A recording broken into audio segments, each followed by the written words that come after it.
Hi, I'm Susan Evans from susanevans.org, and this is our homemade nativity.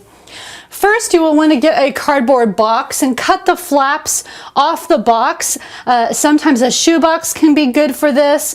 Then what you want to do is you want to paint it a light brown color and then let it dry overnight. Okay?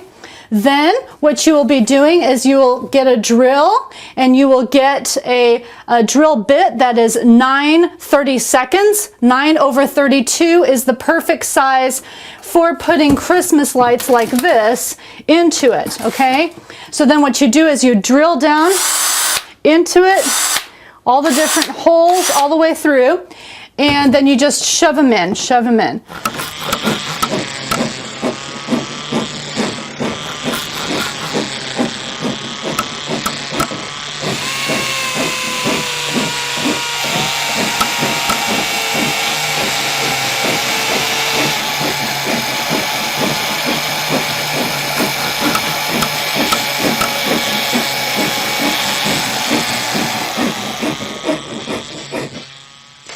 Then you're going to need your dolls.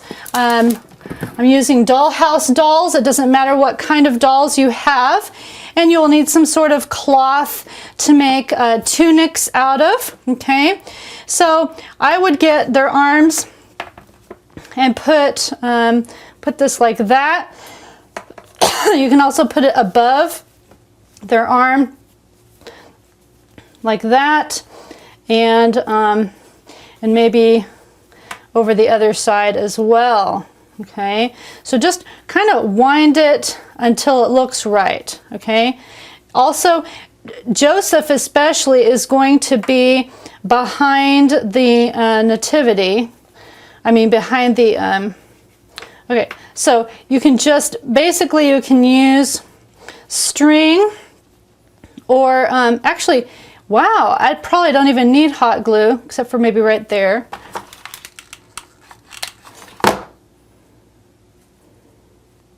Okay, and I'm going to need scissors. Okay, get that out of the way. Okay, here we have string, and we are using that to tie around his waist. Okay. So you could tie it in the back, you could tie it in the front, however you want to do it, and I'm just going to tie a knot.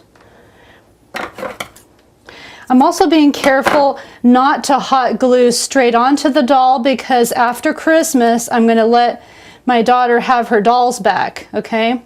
So the shoes are going to be covered by the manger, okay? So that came out pretty good, okay? Now, what about this woman? Okay, so I'm just winding it around. Let's see, this would be good to go up here. Let's see here.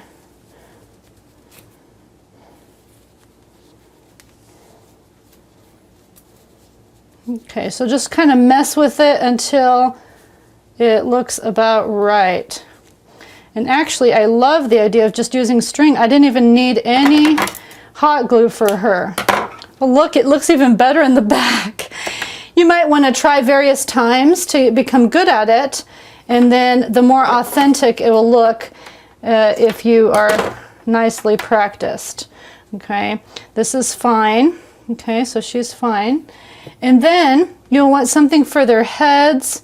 Okay, so I just got a square piece of cloth, and I'm going to put a rubber band around her head, and you could use a string, but I am thinking this is easier. Okay, so there she is. Okay, so there's Mary, and here's Joseph. I'm going to do the same thing to him. You just do this. Let's see, you could do, that looks really nice. If you're getting rid of the doll, you could just hot glue it down like that. So I would normally do that to make it look really great, but it has to be reusable for me. So go ahead and use the rubber bands. And you can use earth tone for your rubber band to make it look way better. Let's see, actually. So use the earth tone if possible, because it does look better. I was about to say I don't have two of them. Just whatever's lying around your house. He looks like he's blind. Okay, there we go. There, that looks fabulous. That looks so much better than this. I think I'm gonna make this go. All right. Okay, so you want earth tone. And see, that does look a lot better. Okay.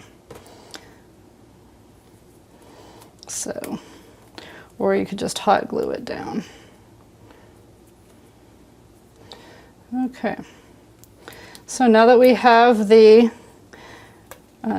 Joseph and Mary finished, and by the way, if you don't have any dolls, you can sculpt them out of clay. And then decorate them accordingly. So here's the Mary and Joseph. They look fabulous, and I just kind of messed with it until it looked right. Then the baby, what we did was we did a swaddling. So for example, if you have like this, and you go like this, and then you wind it around the baby like you're swaddling the baby, okay? So that's how we did that.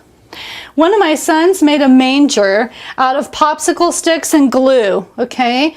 And so you want to snap those popsicle sticks in half.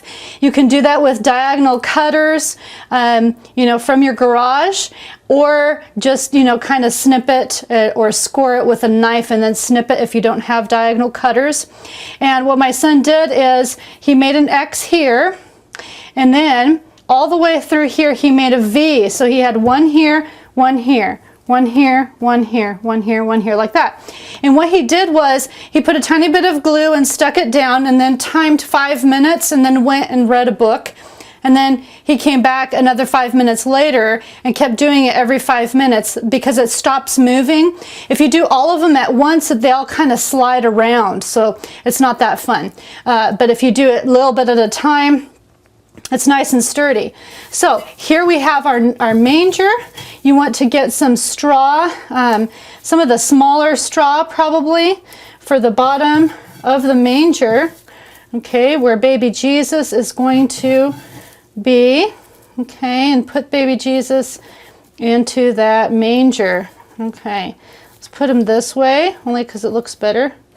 Okay, and then you get your box, and you're going to want to cover the bottom of the box with your straw, and you can use like dead grass from mowing your grass. You probably don't want huge ones. Let's take the huge ones out because it's disproportionate to the dolls. Okay, so then the smaller stuff is fabulous. Okay, because it is a barn, a stable, because he was born in a manger, which is a feeding trough for animals. Now, he could have been born in a cave as well, where animals were, and it would have been nice and, well, it would have been dark, kind of like this, okay? So then you will want to place your Mary and Joseph up there, and then you will want to put your baby Jesus. And there we have our finished nativity. If you enjoyed this activity, you will love using simple costumes and props to teach the Bible, which is a 2-hour video workshop of how to teach the entire Bible to your children doing things like this. And so that's on my website for sale at www.susanevans.org in my e-store. And you can get that workshop for free if you sign up for my Unit Study Treasure Vault, which has a huge section under Bible class. So I hope you enjoyed this session.